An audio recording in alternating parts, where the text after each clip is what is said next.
So in the previous lecture, we have seen Euler phi function, which is denoted as phi of n. It is the number of positive integers less than n that are relatively prime to n. So we have seen phi of 30 is equal to 8 because from 1 to 29, these are the integers which are relatively prime to 30 only. So phi of 30 is 8. So likewise, we have the Euler's phi function for 1, 2, 3, 4, 5, 6, 7. Then some remarks is observations we have. So if n is prime number, then phi of n is always n minus 1. And if n greater than 1 is some composite number, then phi of n is less than or equal to this number, n minus 2. Also, we have one theorem. We apply that theorem to find out the value of Euler phi function of the integer p to the power k, where p is some prime and k is some positive. So this is like this. Okay, so we have proved this theorem in the previous lecture. Now, our main interest here is to prove that this Euler's phi function is multiplicative. So to prove this function phi is multiplicative, we need this lemma. So we will prove this lemma first. So the statement of the lemma is like this. For given three integers a, b, and c, greatest common divisor of a and b, c is 1 if and only if the integers a and b and a and c are relatively prime. This is what the lemma is. So let us see the proof of this. Suppose that greatest common divisor of three integers a, b, c is 1. That means they are relatively prime. And we denote greatest common divisor of a and b as d. And as d is the greatest common divisor of both the integers a and b, we have this integer d divides a and d divides b. And therefore, integer d divides a and integer d divides product of b and c. So this implies that greatest common divisor of these two integers a and b, c is greater than or equal to d. But what is the greatest common divisor of a and b, c? It is given, which is equal to 1. Therefore, we take d is equal to 1. So similarly, we conclude that GCD of a and c is 1 equal to 1. So this is the first part of this lemma. Conversely, we assume that these two greatest common divisors of a and b, a and c is 1, and we assume that greatest common divisor of a with bc is, say, some new integer d1 which is greater than 1. And if d1 is the greatest common divisor of these two integers, d1 is a prime divisor of integer p. And since d1 divides this integer bc, it follows that that prime number divides bc. And hence, this statement implies as p is prime, this statement implies either p divides b or p divides c. So this is by Euclid's lemma. So if p divides b, greatest common divisor of a and b is greater than or equal to b, p, which is a contradiction because greatest common divisor of a and b is 1. And we are getting here this is greater than or equal to p, and therefore this is a contradiction. So in the same way, here we have this result, which is a contradiction again.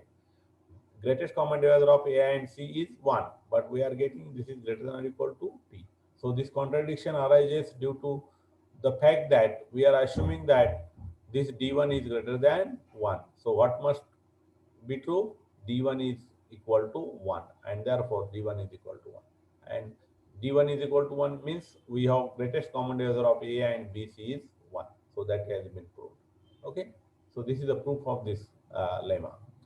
Now we proceed to prove that the function phi, Euler's phi function is multiplicative function.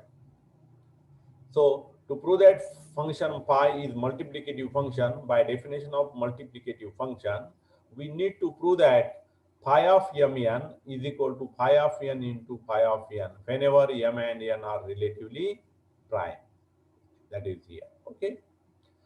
So we know that phi of 1 is equal to 1, and when m and n both are equal to 1, so here this result is same as phi of 1 into phi of 1. So whenever n is equal to m and n both are equal to 1, the result is obvious. That means the function phi is multiplicative. So we choose now m and n both greater than 1, and we arrange the integers from 1 to mn. Take the product of those two integers which are greater than 1. So we arrange integers 1 to mn in m columns of n integers, each as follows. Okay.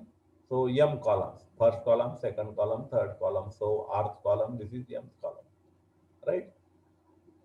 And we arrange the integers like this. So this is the second row, third row, and so on. This is the last row. So once we have this arrangement, now this number phi of mn is equal to the number of integers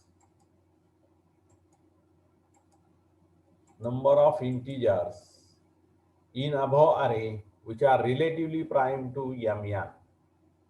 So from the above arrangement, you have to find the integers which are relatively prime to this number. And by using earlier lemma that greatest common divisor of A and B, C is 1 if and only if greatest common divisor of A and B, A and C is 1. So phi of n is the number of integers which are relatively prime to both m and n. So now we find the number of integers which are relatively prime with m and n. So we take the greatest common divisor of these two integers, qm plus r and m. So this is nothing but greatest common divisor of r and m. So in fact, this is by division algorithm we have, Euclidean algorithm, not division. So the numbers in the rth column are relatively prime to m if and only if R itself is a relatively prime to M. So we have the rth column in arrangement. So in that the elements in the rth column are relatively prime to integer m itself, and therefore only phi of m columns, phi of m, this is the number of columns, contain integers relatively prime to m, and every entry in the column will be relatively prime to m itself. Next, we show that in each column, phi of m columns, there are exactly phi of n integers which are relatively prime to n. So we get the number of integers which are relatively prime to n, the number of integers which are relatively prime to n. Right? So now these entries in the rth column are r, m plus r to m plus r, so on n minus 1 m plus r. So how many integers are there? There are n integers in this sequence, and no two are congruent modulo n. No two are congruent modulo n means what? So first of all, I will explain you what do you mean by congruent modulo n, because we have studied this in earlier chapter. So I will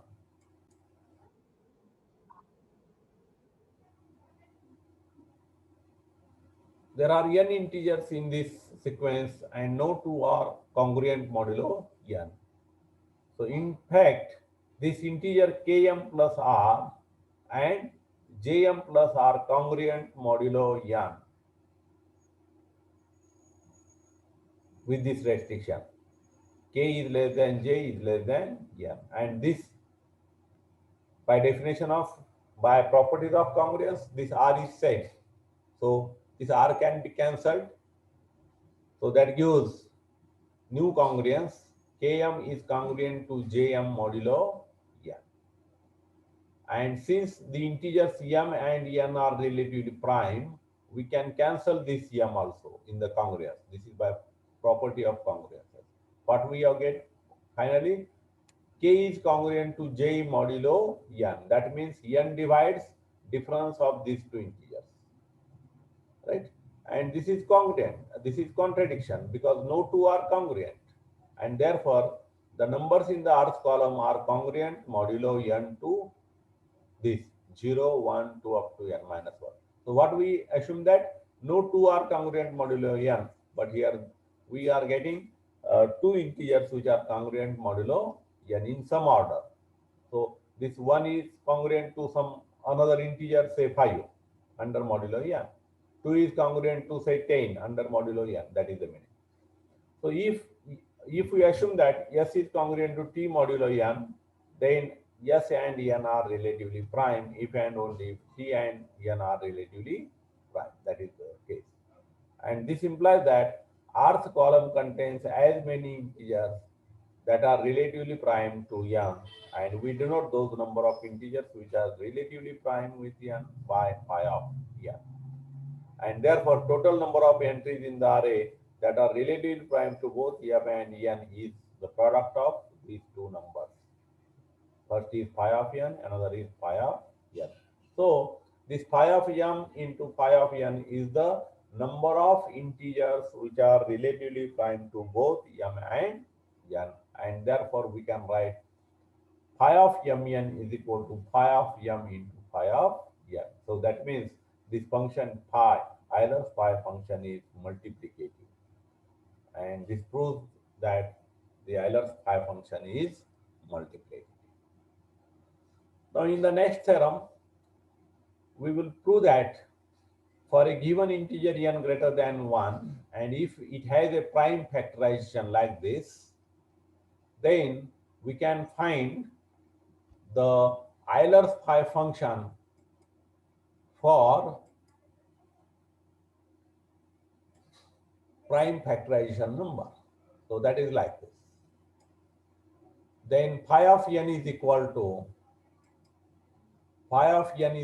to this p1 to the power k1 minus p1 to the power k minus k1 minus 1. This is the first factor. This is the second factor. This is the last factor. Okay. So how this is written? Because n has prime factorization, and later this is simplified in this way. So how to simplify this? I will tell you this in proof. Okay. This is same as this thing. Okay. So we prove this result, this theorem by mathematical induction method. So by theorem, we have if p is prime and k is greater than 0, means k is positive, then this is the formula to find the Euler phi function, find the number is of this type. So phi of p to the power k is equal to p to the power k minus p to the power k minus 1. And therefore, this result, yeah, this result is true for r is equal to 1. So if we take k is equal to r, then this is true for this. Okay, r is equal to 1. Only one factor you will get. So this is p1 or p to the power k minus p to the power k minus 1, because you are taking r is equal to 1. So result true for r is equal to 1. Now we assume that same result holds for this value of r, which is I. So you just substitute here I, r is equal to I. So you will get this. Since all these integers are relatively prime by definition of multiplicative function, what we have here, phi of this product is equal to phi of this product square bracket into phi of this second last number. So that is pi plus 1 to the power ki plus 1. that is here. So this is because of only that Euler's phi function is multiplicative. So again, use this formula. So phi of pi plus 1 to the power ki plus 1 is nothing but use this formula. Okay, so that is p to the power k minus p to the power k minus 1. Just you add, you take minus 1 in the exponent of second term. So that we get here. Okay, and therefore by induction we have, this is nothing but, now we consider this phi of this product. So this is equal to this. So this is further equal to, by laws of indices you can split this. So this is p to the power k1 into p1 to the power minus 1. So apply laws of indices in each term of the factor, you will get this, right? Okay, and from first this bracket you take p1 to the power k1 common. So what we have, only 1 minus 1 upon p1. p1 to the power minus 1 can be written as 1 upon p1, right? Then p2 to the power k2, take this common. From the second bracket, you will get this. And likewise, take the common from last bracket, which is pi to the power ki, which is here, right? Now, you collect these numbers.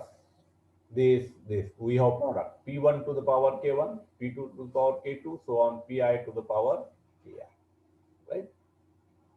And remaining brackets as it is, this one, this one. So this is completely product.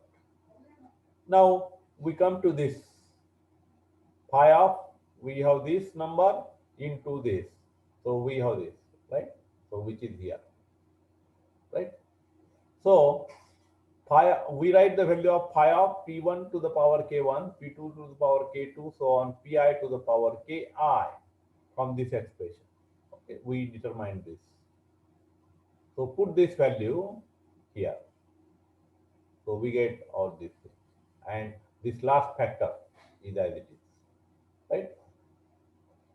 Now again, you can take pi plus 1 to the power ki plus 1 common from this last bracket. Right? So you can add pi to 1 plus 1 to the power ki plus 1. So that is nothing but n. So for this product, we write n into product of all these brackets. So this means what? The result is true for r is equal to I plus 1, right? So by induction, result is true for r is equal to 1. Result is true for any value of r, say I, and it holds for next value again, I plus 1. And therefore, it is true for, result is true for any value of r. And this proves the theorem, right? Phi of n is equal to this. Phi of p to the power k is equal to this. p1 to the power k1, p2 to the power k2, because here n is of this type. Yes, this n is of this type, right? So this uh, can be proved by uh, earlier theorem, that where we have proved that the function Euler's phi function is multiplicative, right? So this proves the theorem. Now we come to another result.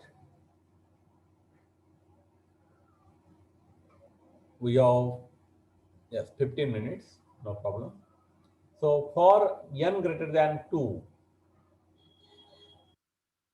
phi of n, when n is greater than 2, this phi of n, this number is always even here. So that we will show. Means either phi function whenever n is greater than 2 is always even number. Okay. So first we assume that n is a power of 2. This n integer n can be written as power of 2. That means n is of this type, 2 to the power k, where k is greater than or equal to 2. Okay. So by theorem, if the integer n is greater than 1, which has the prime factorization like this, then phi of n is equal to this. Okay. earlier theorem. So we apply this theorem for integer with 2 to the power k. So phi of n is equal to phi of 2 to the power k. This is equal to 2 to the power k. This is n into 1 minus 1 upon p. So what is p here? This prime number is 2. So this only one number is there. So we have 1 minus half. So 1 minus half is nothing but only 1 by 2, right? And 2 to the power k upon 2 can be written as 2 to the power k minus 1. Okay. So since it is a power of 2, any power of 2 is always even number, right? 2 to the power 5.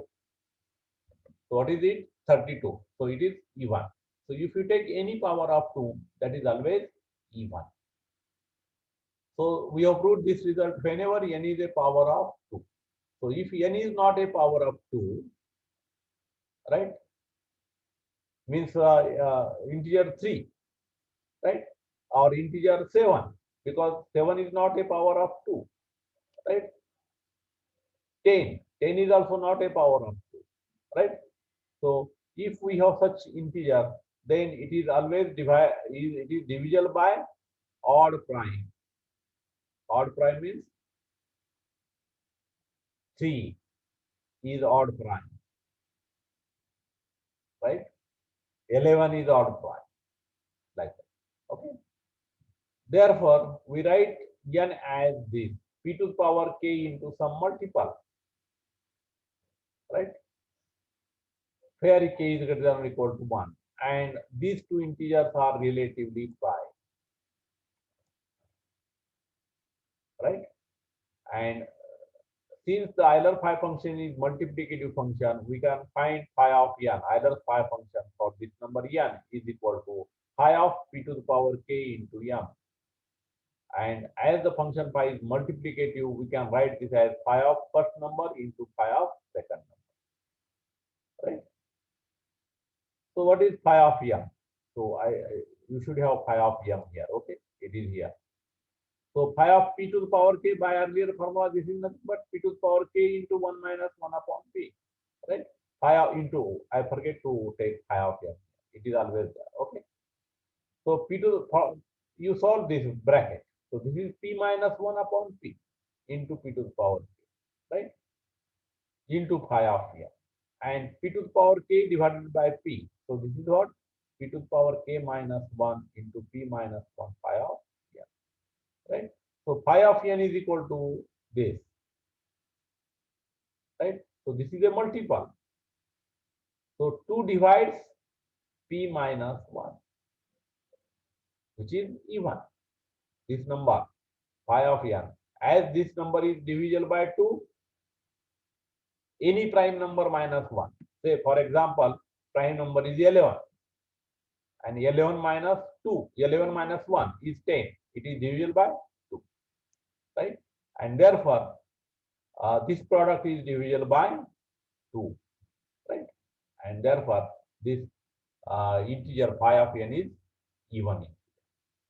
Now let us proceed for some examples where we work out, we find the value of Euler phi function for large integers. So here we calculate phi of this number 524, phi of 12,500 and 24,728. So here let us see how to find Euler phi function for this number. So we have this number 524. You try to obtain its prime factorization, right? So see, 2 into 262. This is same as 2 into 2 into 131, and we have prime factorization like this. P to the power P1 to the power K1 into P to the power K2. Only two prime factorizations are there. 131 is 2 and 131 are the prime factors. They are prime numbers. And now apply the theorem which we have proved here, this theorem. Okay, if n is of this type, then phi of n is given by this formula or this formula, right? So phi of n is equal to n into such factors, right? So we have only two factors for this example. So n I have written into 1 minus 1 upon P1. P1 is here 2, right? And 1 minus 1 upon P2. P2 is here. Second prime factor is 131. And you solve this further. So 1 minus 1 by 2 is 1 by 2. Here LCM is 131.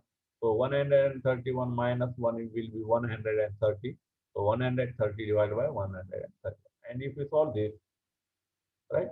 So it comes out to be 260. So pi of 524 is 260. That means the number of integers less than 524 that are relatively prime to 524 is 260. म्हणजे एक 1 to 1, 2, 3, 4, so on up to 523. So how many integers are there? 260 integers are there which are relatively prime to 524. Now we proceed for second. 12,500. Its prime factorization is like this. Okay. So I have not shown in detail here, but you can do it. So n is equal to this. By again same formula, you can write pi of this number n as it is into 1 minus first prime factor is 2, second prime factor is 5, right? And solve this further. You will get this. So there are 5,000 integers between 1 and 12,500, which are relatively prime to this number 12,500, right? Third one, 24,728. So its prime factorization is like this: P1 to the power K1, P2 to the power K2, P3 to the power K3. So this 211, 281 are the prime numbers. So applying above formula, you can have pi of this number is equal to n into 1 minus 1 by 2, this prime number, 1 minus 1 by 11 second, and 1 minus 1 by 281. So we have and solve this bracket. So this is half, right? This is 10 by 11, and this is again here LCM is 281. So 281 minus 1 is 280. So we get 280 upon 280 and solve this. Take the product. So that will be this number 11,200. Okay. So this is another example. So factorization of prime factorization of this number 1001 is this. Okay. 11, 13, 7. You put this factorization in any way. So this is known as canonical representation. 7 to the power 1 into 11 to the power 1, 13 to the power. It doesn't matter. So again, using above formula, you can have this 720. Then for this number, prime factorization is this. Okay. So how many prime factors? 1, 2, 3, 4. 4 factors are there. We have say 4 factors, right? So solve in detail and get that pi of 5040 is 1280. Last 36,000, its prime factorization is this. Solve this. So there are 9,600 integers which are less than which are relatively prime to this number 36,000. Okay. So in this way we can find the Euler's function for any positive integer with the help of above results theorem. Okay. So this finishes today's discussion. So if you have any question regarding this, you may ask. Yes.